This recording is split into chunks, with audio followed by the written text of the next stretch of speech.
I think it's just a perfect living room. It's a perfect living room, a place where people can gather, relax, enjoy themselves, take a break from all that's out there. People make it their own space in so many ways, and I want it to be that always. I just want it to be a place where people feel at home when they're not at home. That was Janet Clyde, co-owner of Vesuvio Café. I'm Jeff, and this is Storied San Francisco, a podcast all about the people and places that make this city what it is. Welcome to part 2 of our episode with Janet. If you missed part 1, please go back and listen to that. In today's podcast, Janet traces the story of her time in SF, from her somewhat serendipitous arrival in 1978 to becoming part owner of one of my favorite places in all of San Francisco. Here's Janet. After that, I never left. Wow. I had my job up at the Mabuhay Gardens. I had a great time. Can we talk about the map? Oh, Because it was so much fun. We've had Penelope Houston from The Avengers on the show. She talked about the place a little bit. I'd love to have more of that place on my podcast. I worked for Ness Aquino. He hired me. The Filipino owner. Mm-hmm. His family owned and ran the place. Mm-hmm. And it was just fun. I had come up from LA. I'd seen a gazillion shows at the Whiskey and the Roxy and, hung out there and had a great time. And so I knew a lot of people, and I knew people from San Francisco, so I could check in on, hang out with them a bit.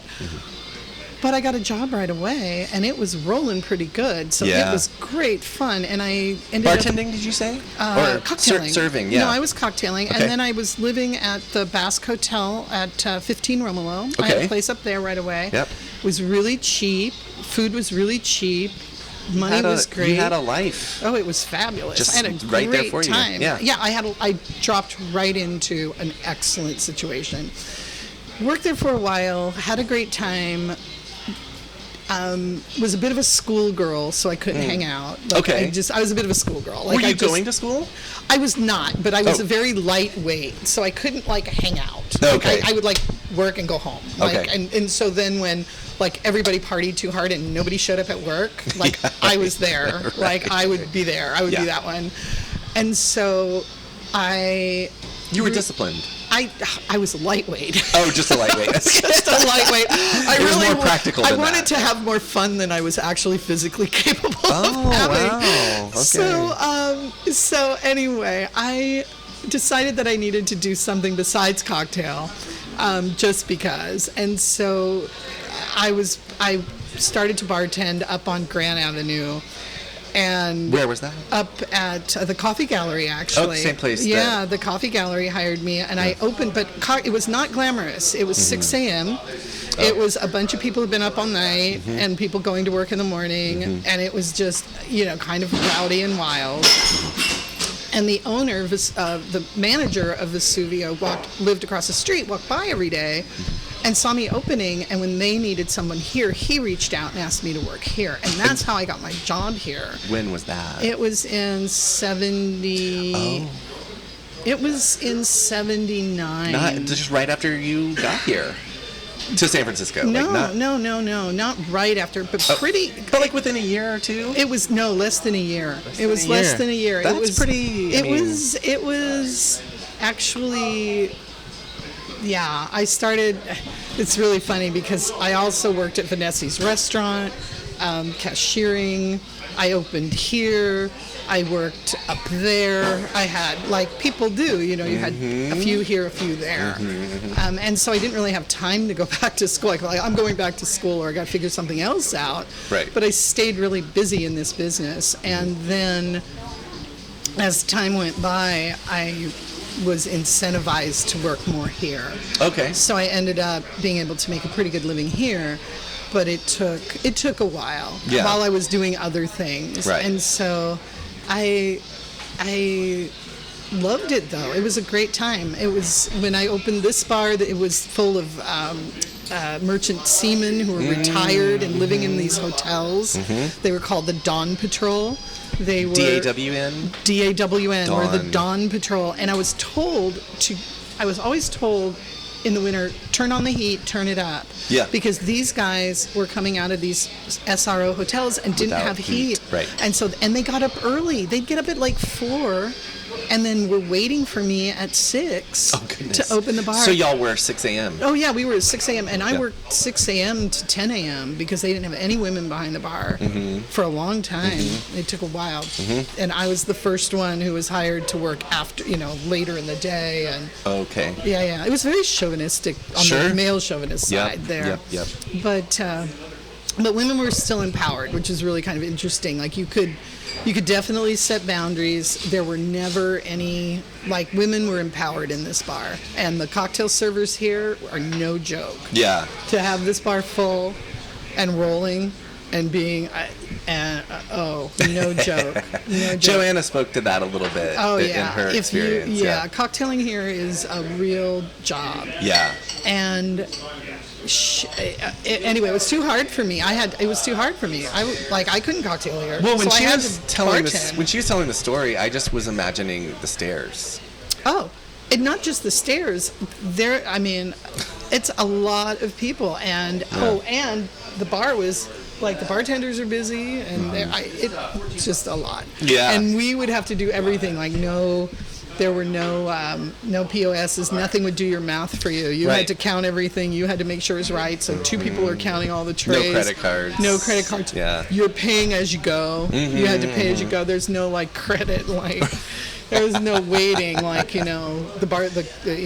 Everything was being done in the moment, and it was just the volume, and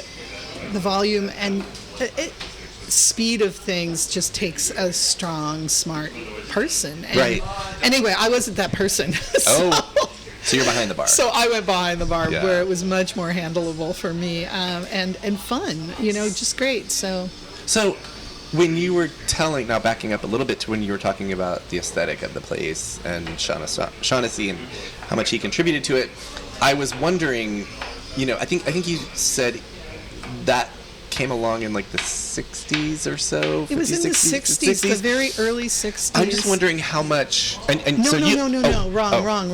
Let's go back. Sorry, let's revise go back. our own history. I just blathered something that wasn't true. That's okay. I was mistaken. Yes. Shawn started working here. The Feins took it over in 67, 68. Okay. About 10 years before you.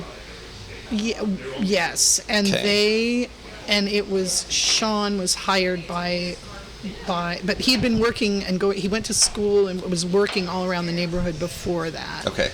And so it was in the 67, 68 that all of this decorative work was being done in earnest. My question was going to be, and you could speak to this because you were here not long after that, right? Does it feel basically the same? It does. It feels, it's funny, it's changed, of course. We've added things, there are differences, but no, it feels very much the same. We will get into your running the place, but that must have been intentional.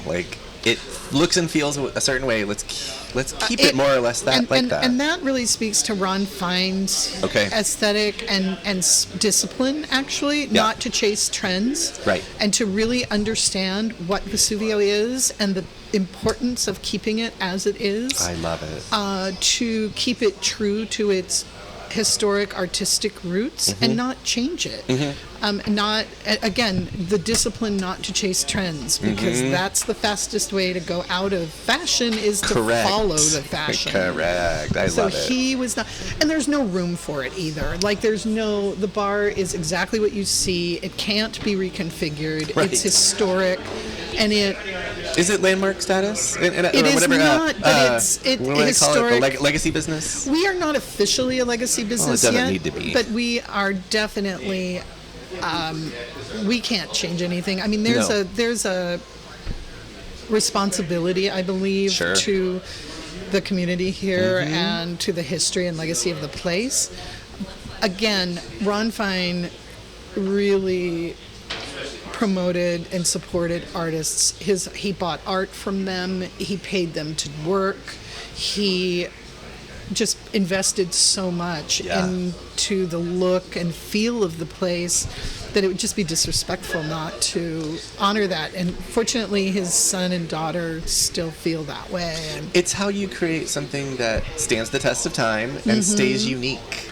Right. Not like everything else. Not like everything else. Yeah, I love it. And people feel like it's their Vesuvio. Right. Like, why would we interfere with that? That's their place to... That's our place to go have our drinks together or meet our friends or take our friends from out of town or to make celebrate, memories. Make memories. Yeah, to have a good time with people and make memories. So were you already... Yes, you definitely had already, but were you working here when you came into... I'm just going to call it the position that you're in now, which do you own the place? I'm part of the ownership. You're part of the ownership. Got it. I'm part of the ownership. Okay. So the Feins still have a majority, our principal His owners. family? Yes. Okay. Yes, Ron Fein and Cheryl Fein, still principals. And then my family, we were able to buy in when Leo retired. Okay. And then also when the building came for sale, we were able to buy the building. And when was all that? That was in 97. 97. Yeah, okay. 97. So you hit 25 years, a couple years ago, your involvement Sweep on this. the floor to own the store. That's the trajectory. I like An old-fashioned, old-school, not planned trajectory. Not planned in any way. Right. Just I would never presume that you're doing it by yourself because of your staff, and we've got Joanna on the show. But have you been pretty much running the place, would you say, since 97? I have been a principal manager since. Oh yeah. Okay. Oh yeah. Again, it's not the most complicated business model. It's pretty straightforward. It's extremely straightforward. Hence, so many of them and so many variations. Right. Well, is it supply or is it demand? It's both. It's a very, very straightforward business. Yeah. It takes some discipline and management, but it's not rocket science. Right. So, and it's been very fortunate for us that our location has been great. Our neighbors, North Beach, being part of North Beach is just an amazing place to be. Yeah. So events have conspired to keep us afloat despite all the challenges of being in business, right? All of the challenges. Fortunately, we are a good place to work. We're busy enough to keep a good staff. We are, again, in one of the most beautiful, dynamic cities on the planet. So 100%. Yeah, so despite the challenges that we faced over the 45 years that I've been here, and there have been several, we've managed to come out of it. I was going to ask about one of the bigger, more recent ones, the pandemic. Oh, the pandemic. Can we speak to that? We don't have to go on and on about it, but because we are on, I don't know where we are, but we are on this side. We're on the other side of it. It was, I think, absent a war, an actual war, it was the closest to an extinction event any business can have. Right. And you add that to the fact that people were personally threatened. Yes. It was just incredibly traumatic. Yeah. We were fortunate that we are small enough to have been able to pull in and we were able to pay our bills. We were able to shelter in place. We were able to shut the bar for a time and we were able to, because of the assistance of the state and the federal government, we were able to get some assistance to help us with bills and help us with reopening. So we were just very, very fortunate. Our expenses were low, and our exposure was not great. Yeah. So you mentioned ownership of the building. Yes. So this group owns the building. The group owns the building, That so we helps a didn't lot. have to worry about a landlord foreclosing on us, Right.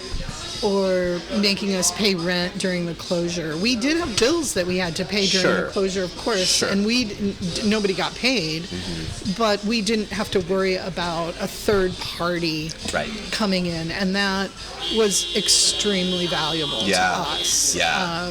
Extremely valuable. And again, I can't say enough about the programs that helped our staff. First of all, the unemployment that California provided to them was absolutely invaluable. The grants that California provided to small business, absolutely invaluable. And then, of course, the federal assistance. The PPP. Yeah, the federal assistance was also really helpful. But it was brutal. When and you're in it, it was when there wasn't a way out. It was just. It was scary. It was just difficult, so difficult to watch what had to happen for people to be able to operate. Right. You know, we operated outside. That I have to say, the local government really came through by allowing us to operate outdoors with very little red tape, almost none. And so we were able to get outside, which helped people's spirits Sure. a great deal. You're talking about employees and Both. Both. customers. Our employees were ready. They wanted to Yeah. get back and Yeah. get out there and, and It's community for them. It's a job, but it's community. But it was brutal because Yeah. we were operating outside in the winter. Yeah. It was unbelievable, and they really came through. Yeah. They really came through. I was going to ask, Unbelievable. speaking of the alley, what are your thoughts, or how do you feel about the shows that Joanna does? Oh, well, I love Wacky Wednesday. Yeah. I think they're fabulous. I think they're a tremendous amount of fun. Yes. It makes me wish we had a bigger space, Sure. because it's small out there. Yeah, sure. But the shows are, I mean, they're great. there's an intimacy to them. They're really a lot of fun. Yeah. People love them. It's been very gratifying, and it really helped us, especially during the pandemic, I think, raise spirits, because, it took a while. People were not able to go indoors for months. And her just saying, I want to entertain people. I Yeah. mean, she really did a great public service Yeah. during a time when no one was playing. I feel like it was like, in hindsight, it was like fits and starts through like 2021. Yeah. It was like you can do it, but then you can't, and then there's a new Right. strain, and then A new and this and that. rule, And so Wacky Wednesday, did that start in? That started during 22. well, no, it started 21. it started shortly after we were able to open in the alley. Okay. I think we were just open in the bar, but you would have to ask Joanna specifically. I think I did. I'm just forgetting. She knows. No. She'll have the correct one, but it was not long after, and no one was doing anything. Right. Like, she had bingo, she had drag, she had. She had music. I mean, she did multiple things, and again, it was because things were just dragging. Really, North Beach was not. It was okay, but it was nothing like it was. Right. And and everybody was trying to do something, but nothing was really, And anyway, so. Well, yeah, I'm going to go on record as saying that that Wacky Wednesday adds to the character that already was Vesuvio to me. Oh, definitely. It's just like another extension. Oh yeah. And Oh, yeah. I was sad that it has to shut down for the winter, but looking forward to next summer Weather. when they come back. Yeah, sure. Oh, sure. Weather. Sure. Weather's an issue. At a certain time, I think bandwidth is an issue. Sure. But it's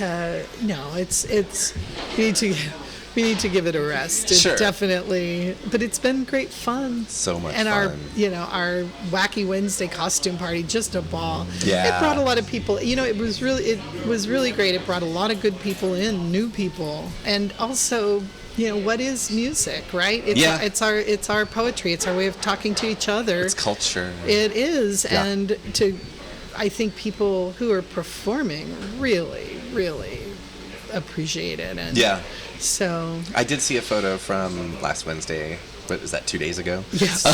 I saw a photo of a friend of mine and she took the picture with Jeremy Fish, but she was dressed up as Jeremy Fish. I have a photo Courtney? of her. She's lovely. She was lovely. She was so happy we recognized who she was. I was like, Jeremy Fish. Who else could she be? She was so cute. Oh my God. It was so cute. So creative. People work for months on those costumes, or a while, really put thought in them, and it was pretty gratifying to see. It's very gratifying for me to see people who really love participating in these events and the place and in the life of the place overall. So.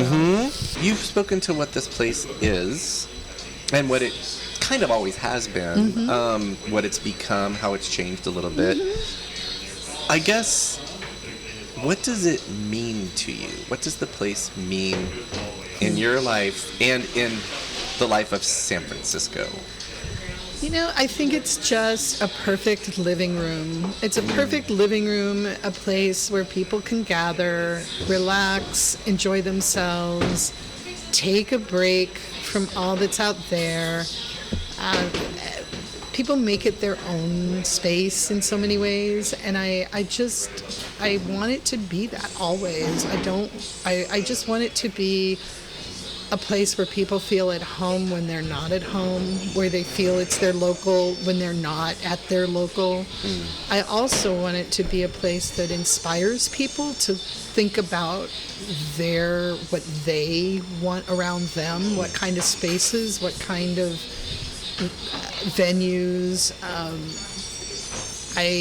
For many years, when I tended bar during the day, we would have school groups from middle school through college groups would come through the alley, and I would talk to them about the bar, and I would talk to them about the importance of place and making a space your own, and your own, and how important it is to have a space for your own friends and your own group, right? Community. And how you do that, your own community, right? And how you do that, and not to be afraid to follow your vision. Like whatever your vision is for your neighborhood or your dream, follow that dream. If it's the visual arts, if it's the performing arts, if it's musical arts, if it's making a business, you can make a small business. I'm not nothing about me is particularly special, except I really enjoy this small business, and you can do that. You can do that too. You can make the businesses you want around you, and just have that confidence. So I want that. I want the bar to be a seed of inspiration, to always be a seeding spot for inspiration, and without being Pollyanna about it, knowing that there are challenges in the world toward that, but people can make their dreams come true, and I think this bar is a little piece of looking at that, and it happens all over the world. So it happens, and hopefully people will see these kinds of places in their communities as well, and that's also one reason you don't see like 15 Vesuvios, right? Because we never wanted to replicate our business model or look anywhere else. For the same reason you don't want to follow trends. No. Right? It's no. Places can be unique. Maybe they should. And places can be unique, and I think that's really important. And so that's what I want Vesuvio to be. That's where I believe it belongs. It just belongs as this creative spot. So I long may she wave. That was Janet Clyde, co-owner of Vesuvio Café. Check back next week to meet Joanna Lioce, longtime bartender at Vesuvio, and organizer of the bar's Wacky Wednesday music shows in Jack Kerouac Alley. Part 3 of our Vesuvio episode drops Tuesday wherever you get podcasts. Music for Storied San Francisco was produced, performed, and curated by Otis McDonald. Michelle Kilfeather does original photography for us. Aaron Lim of Bitch Talk Podcast is our contributing producer. And the show is produced and hosted by me, Jeff Hunt. Now in our 6th season, we have more than 200 episodes available on our website, storiedsf.com, or wherever you listen to podcasts. If you're able to, please rate and review the show, and drop us a line at storiedsf@gmail.com. Thanks for listening. Keep rejecting those silly doom loop narratives about our city. Stay wacky, weird, healthy, and creative.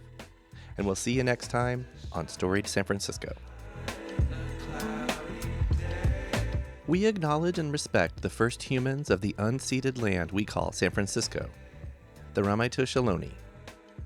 We condemn the genocide of these and other tribes across the Western Hemisphere. We honor their legacy and history, and we support rematriation and sovereignty efforts.